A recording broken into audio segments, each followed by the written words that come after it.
Customers Day, Tony. You have a question for our viewers? I'm Tony Kornheiser. Aren't you sick of us yet? All Guess these not. years we're so old. Aren't you sick of us? Guess not. I'm sick of us. You know, Really? maybe a few of them want to watch people who actually watch games and not the clips. Yeah. Not, even the All clip right. generation, they got to learn something. Welcome to PTI, boys and girls. In today's episode, the NBA does not suspend LaMelon Ball. The LIV Tour says it's going full throttle. And hockey analyst TJ Oshie joins us for 5 good minutes. But we begin today with last night's NBA play-in games. Golden State beat the Los Angeles Clippers by making up a 13-point deficit in the fourth quarter on the road. The Warriors will now play Phoenix for the 8th seed. And Philadelphia beat Orlando convincingly, 109-97, and beat Orlando without Joel Embiid, who recently had an appendectomy. Steph Curry had 35 points for the Warriors. Tyrese Maxey had 31 for the Sixers, who are now the 7th seed and will play the Celtics on Sunday. Wilbon, which win was more improbable? Golden State's win, Tony. Philly's playing at home and Orlando's a mess. Banchero has gone from, oh my God, what a talent, to what's up with this dude? What's going on in his head? So I hate to dismiss Orlando, who may even dismiss their coach, who I like tremendously. And I don't know what is going on there. No, we go to Golden State, we go to L.A., into a building that the Warriors were 0 for 9. They never won a game there. And they're supposed to be on a minutes limit, which made you and me laugh yesterday. And so and they're down, and they need something. And Steph is playing okay, but not great. And Al Horford's out there, and he's at like minus 20. And then, boom, it all starts going. Steph has a 16 points, in about 10-minute stretch in the third. He has 11 more in the fourth. Draymond blankets Kawhi Leonard in a way that made Draymond look like a combination of Dennis Rodman and Bill Russell. And you're like, oh my God, a guy who's won a ring with his offensive prowess can't even get a shot. And so that win, I texted you very late. I felt some sort of way. I felt honored to watch Steph Curry one more time. You don't know how many times you're going to get to see this, okay? He's not 27 years old. To watch Steph Curry and Draymond Green and then old man Al Horford do that, my God, it was cool. Yeah, I got your text, and I could feel the passion in the text. My inclination is also to say it's great that Steph Curry continues to play this season. Yes. Right? He's got another game now. Because we all love Steph Curry. And Steph Curry was Steph Curry last night. In the second half, he had 27 points. He shot 10 for 14 from the field and 5 for 7 from 3. And I'm not immune to that. I'm not immune to Steve Kerr looking at the audience and saying, all you guys have said we should shut Steph Curry down. This is who he is, and this is what he does. I'm not immune to that. I'm not immune to Draymond Green holding Kawhi Leonard to 2 points in the fourth quarter in his home gym. That's a wow. I mean, just knocking him out of the whole thing. Wow, yeah. But, and here's my but, just as Steph Curry, I'm going to go for a while, just as Steph Curry is the most important and most valuable player on the Golden State Warriors, Joel Embiid is the most important and most valuable player on Philadelphia. And Curry played last night, and Embiid did not play last night. And Philadelphia still won. And I am impressed with the improbability of that. That's Tyrese fair. Maxey That's notwithstanding. fair. Yeah. And because as opposed to a great veteran organization reaching back into their archives and pulling out a win. The Sixers had to learn how to play without Embiid because he missed 44 games this year. They were 21 and 23 without him. It's not terrible, but they had to step up last night. And as you said, a guy who didn't step up at all was Paolo Banchero. He did not. He was 7 for 22 from the field and 0 for 5 from 3 with 6 turnovers. He melted. He's become an issue. He really has.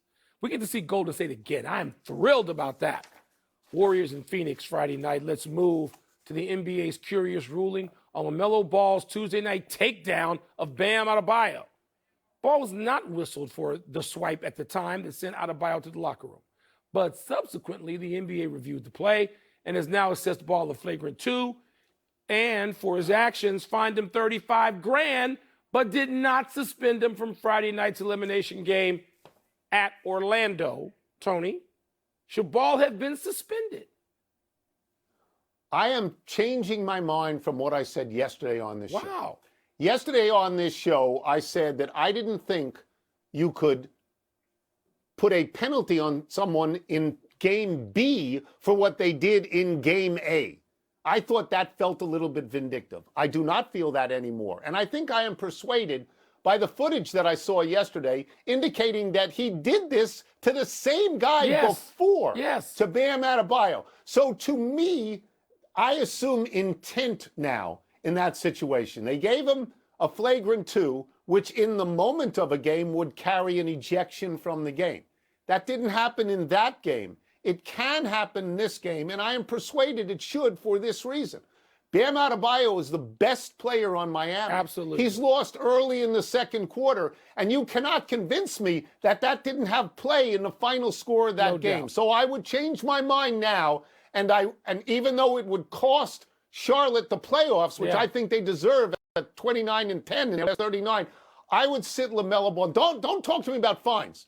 Don't talk to me about $35,000 for that or $20,000 for $25,000 for cursing on the air. $60,000 is a lot of money for most people in the world, unless you make $38 million in a year, and then it's meaningless. So don't talk to me about it. Yeah, I said yesterday I thought he deserved a suspension because the flagrant 2 carries a suspension, plain and simple, carries an ejection. Let me say it that way. Yeah. So he should have been ejected from that game. I understand why he wasn't in the flow of a game and why the officials wouldn't call it that way immediately. I get that. But once you look back and you go flagrant 2, Miami's at the crib. Bam Adebayo's not worth 1 point. He just scored like 80 in a game. Of course he's worth 1 point in an overtime game. So then Miami got hosed. And I'm sort of charmed by Charlotte too, Tony. I am. I like looking in on them now and saying, well, what's up? Is Melo maturing as a player? What's Knipple got? What do these guys have? But no, when you go that far, the fine is not enough. There needs to be a one-game. But let me ask you this, though. What's that? Well, wait, Eric Spoelstra said it's okay that he plays. Took the high road. Yes. I mean, does that change your mind? Because I don't know. Didn't change mine, but I appreciate it. It softens it. Okay. I'm not as strident about it. All right. Let's move to golf, where yesterday it was being reported that the LIV Tour might be going out of business because the flow of Saudi money might be ending. Now we have the LIV Tour officially saying that for this season at least, all systems are go at full throttle for the remaining 9 scheduled tournaments this year. Wilbon, the promise is full throttle, but if you are a LIV player, how would you be feeling right now? Be feeling rich. Rich. A lot of that money, hundreds of millions of dollars, a lot of that was paid up front and has been paid by now. So even if you get no more money, most of those guys, a couple, and I don't mention any names, received up front tens of millions into the $100 million, north of that. Received it already. So I'm feeling rich is what I'm feeling. And, it's interesting, Tony. I know that everybody looks at golf now. No one knows anything about the history of any sport anymore. But we saw this with the AFL. How was Joe Namath feeling when, the 2 leagues merged, the AFL, which he signed with as sort of a rogue out of Alabama and went with your New York Jets, and then they merged with the NFL. How were they feeling? The guys who went to the AFL and then later to that WFL, which only lasted into the second season. How are they feeling? Paid. Okay, I accept that. I don't think LIV is long for this world because it's a guy or two dumping a lot of money into a big pot. And, that wears off. That wears off after a while and you stop dumping money into a pot.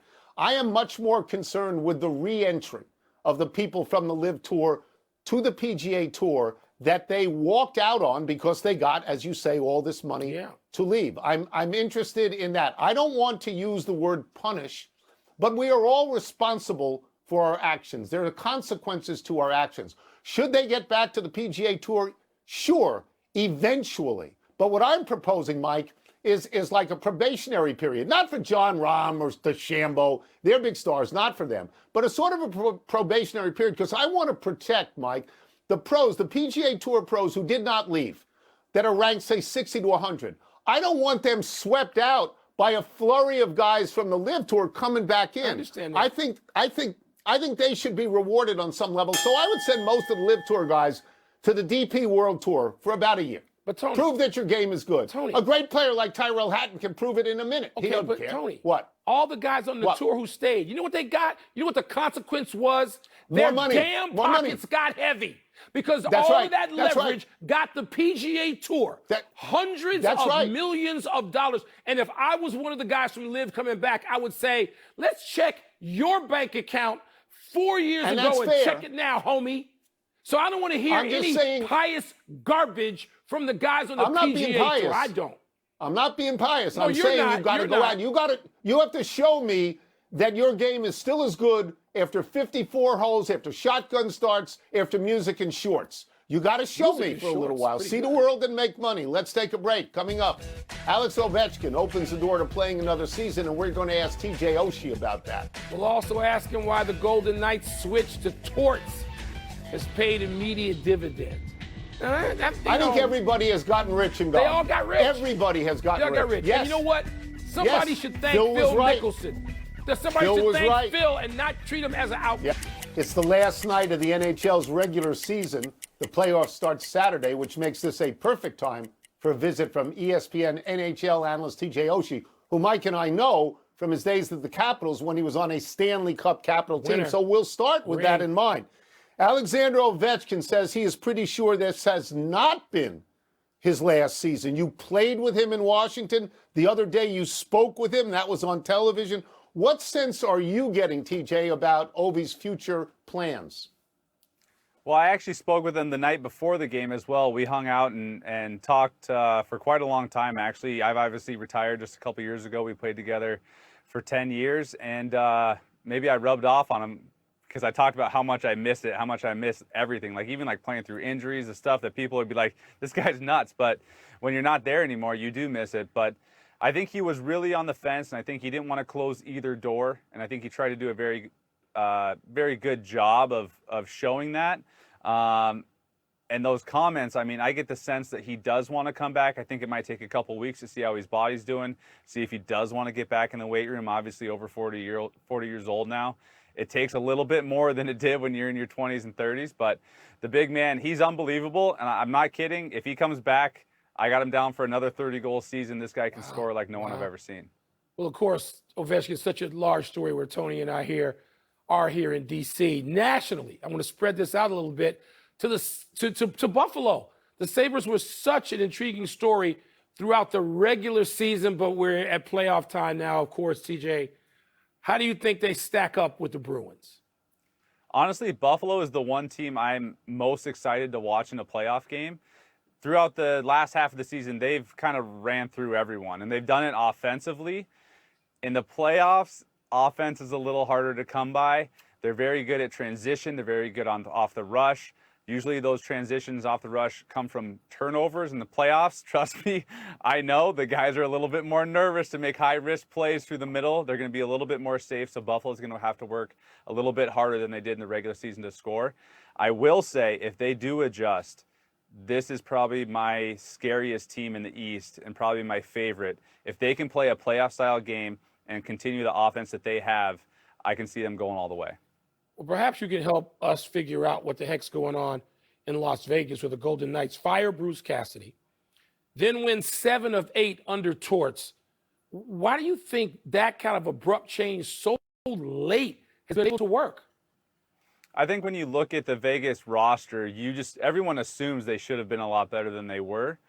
I will say, no matter who you bring in, you could bring my mom in.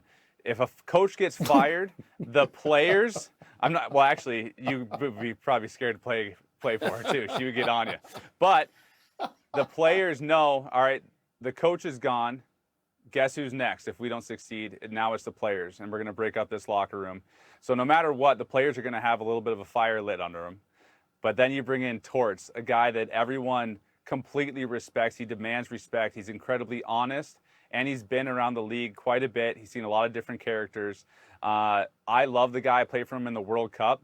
I wish I could have played with him at some point for a full season, and especially in a Stanley Cup final, because of his honesty and how much he cares about the guys. And so I'm not surprised at all. I think Vegas now is a very dangerous team come playoff time. Let me stay with this theme about coaches, not coaching changes. Well, I guess it was. coaches and what they say and their honesty, okay?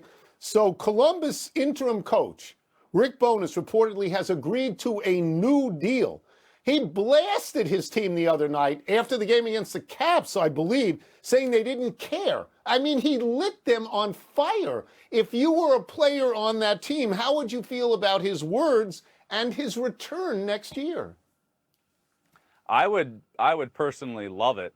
I think the comments are only going to affect a certain kind of player, and that's the kind of player that didn't leave it all on the ice. If I'm in that locker room, I guarantee Zach Werenski took that. Maybe as a protective leader, he feels like he's got to protect his teammates, but that's not directed towards him. He gave all he had. He drove the bus for that team. It's the guys that didn't commit everything, the guys that maybe didn't take care of themselves as much, maybe the guys that were a little nervous, a little shy when things got tough down the end of the season when everyone's trying to make the playoffs. And so I love the message. I think it might be one of the reasons he's back there. I heard all their comments today. They all love him. In the exit meetings, you go in with the GM. It's just you and the GM, no one else. You can say whatever you want. And all the players said that they respected him and loved him, and they knew how much he cared about him. So if I'm looking in the mirror, and a lot of those guys will be, I've been one of those guys before, and I heard my coach say that after our last game when, yes, it meant nothing, but you're playing for pride. You're playing for yourself. You're playing for your city, your fans that were there all season. If I'm looking in the mirror and Bones says that, and I think that might be towards me, my summer's going to look a lot different. It's going to be a lot harder in the gym, a lot more time on the ice. I'm going to come back and prove that I deserve to be on the Columbus Blue Jackets. Thanks so much for being with us. This was delightful. Thank you very much. Thank you. Thanks for having me, boys. This is an honor. Thank you.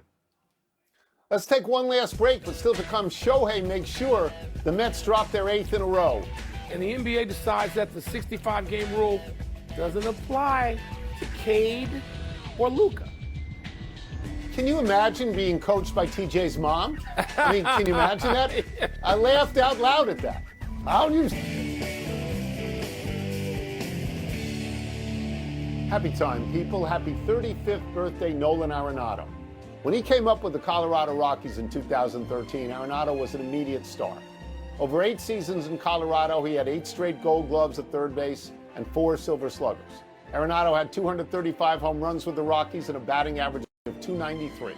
Arenado was then traded to St. Louis, where he spent 5 seasons. He won 2 more Gold Gloves, giving him 10 in a row to start his career, tying Ichiro for the major league mark to start a career. Arenado won a Silver Slugger in St. Louis, hit 118 home runs there, and made 3 All-Star games, giving him 8 All-Star appearances combined with Colorado. Arenado is now in Arizona, traded there this past January, only hitting .206, but it's early. You know, the word I associate with Arenado's play, Tony, particularly defensively, is stylish.